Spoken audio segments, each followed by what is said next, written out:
Hello guys! Good evening! For today's video, tutulungan ko po ang aking bunso mag-bake ng kanyang cookies. Tutulungan natin siya mag-takal, maglagay ng mga chocolates.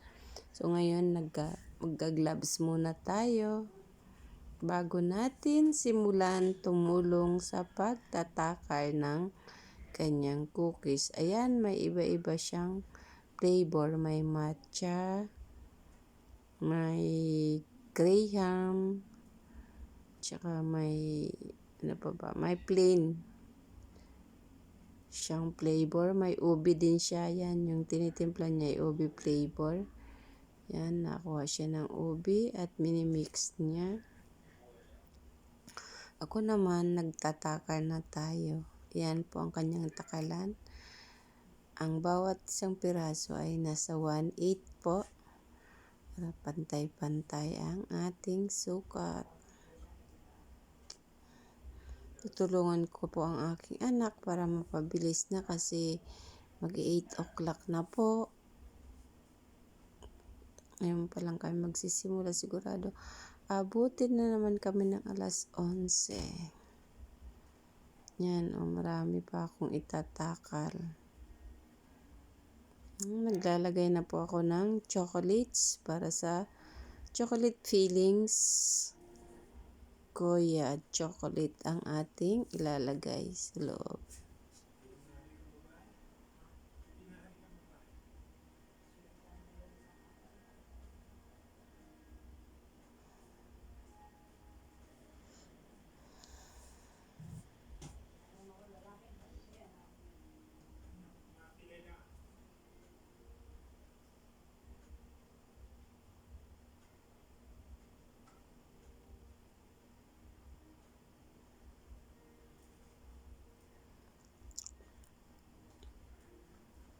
Gusto raw niya kasi kumita na naman. Naubos na raw ang kanyang ipon.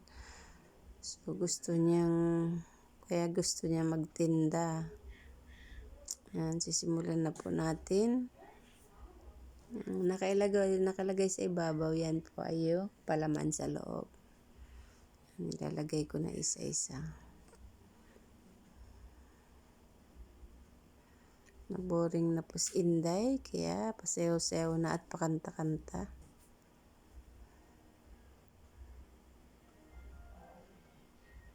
Tingnan ko ang oras, magna 9 o'clock na, hindi pa kami tapos. Sigurado matatapos siya mga alas 11 na naman.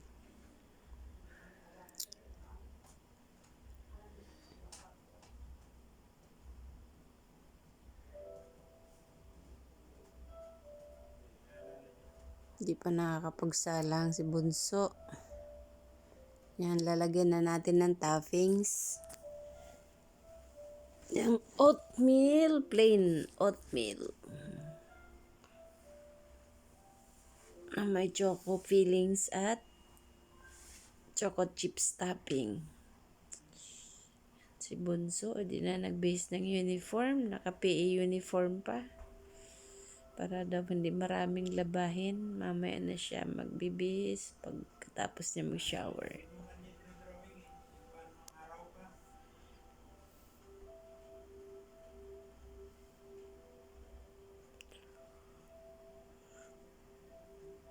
Gawa siya ng isang parang ribbon na strawberry flavor. Bibigay niya daw yan sa kanyang classmates na magbe-birthday. Sabi ko, ano ba yan? Parang ribbon. Sabi niya, bibigay niya daw sa kanyang classmates. Birthday daw bukas.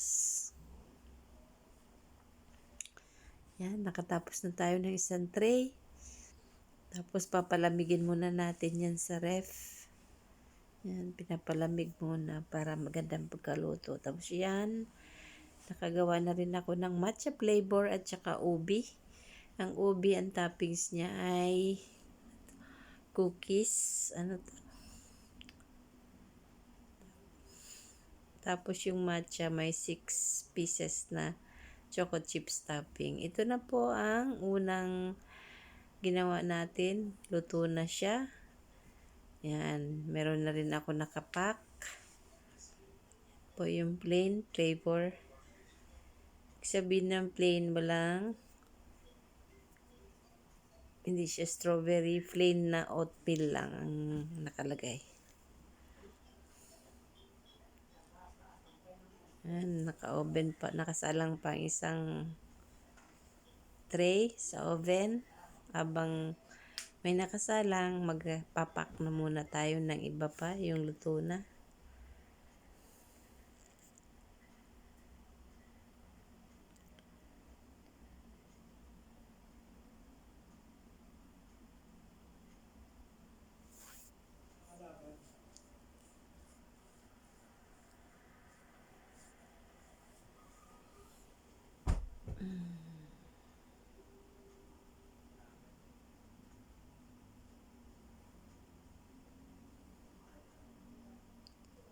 Yan, nagpapak muna ako. Yan, natulong si Nene. Pinapak na muna natin yung mga malamig na.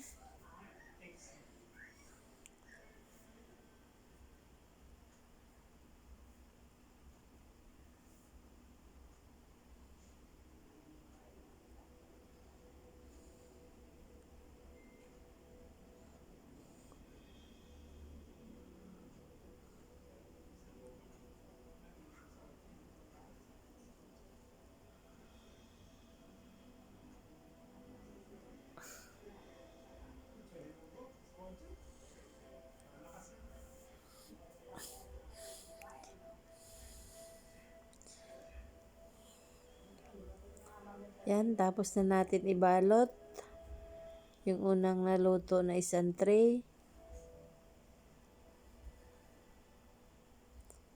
Ay, 2 tray na pala to kasi 4 tray is 12 pieces lang bawat salang. Ito, naka-2 tray na pala to ng plain.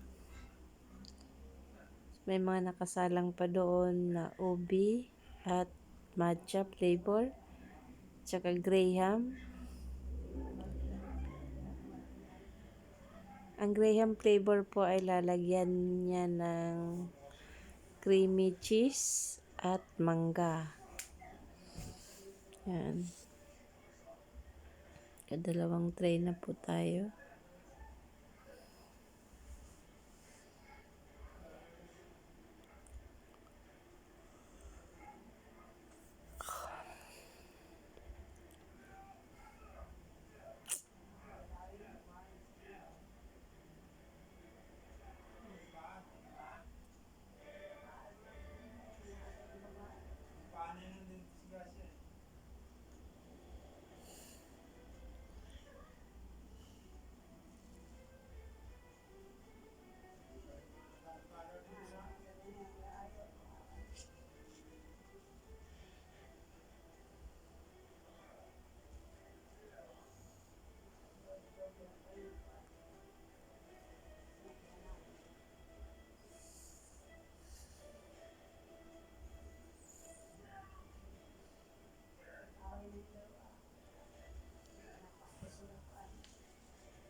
Yan, may isa pang tray na plain.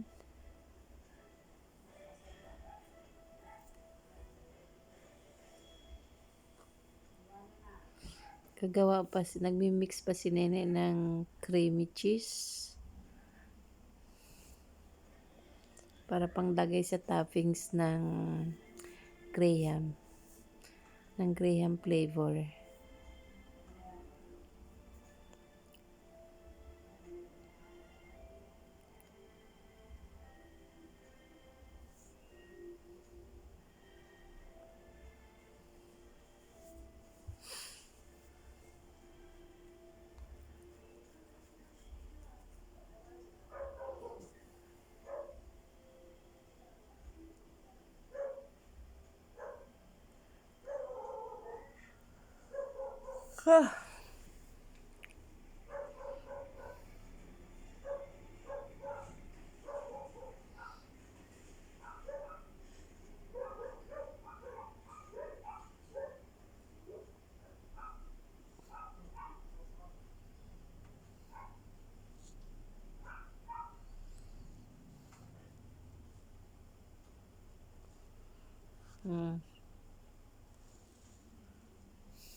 Yan, tapos na tayo.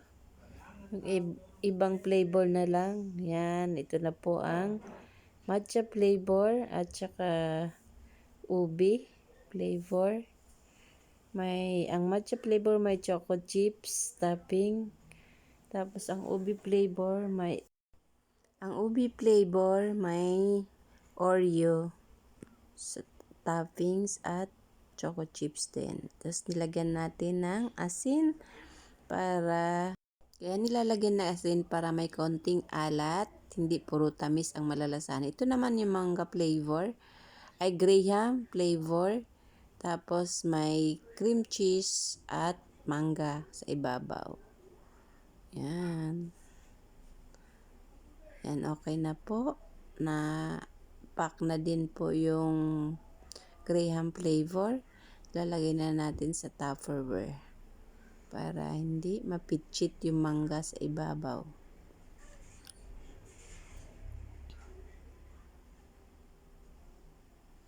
Lapit na rin kami matapos. Mag-alas 11 na din. Puyat na naman si Bunso. Mayroon pang isang salang daw na manga flavor naman yon. Tapos may manga toppings din sa ibabaw. Iayos muna natin ang paglagay at naghalo-halo na. Alabas mo muna natin. Naayos ko. Yung sa ilalim puro plain. Yan. Tapos yan yung matcha flavor at saka ubi. Arrange lang natin mabuti para magkasya at hindi magsiksikan.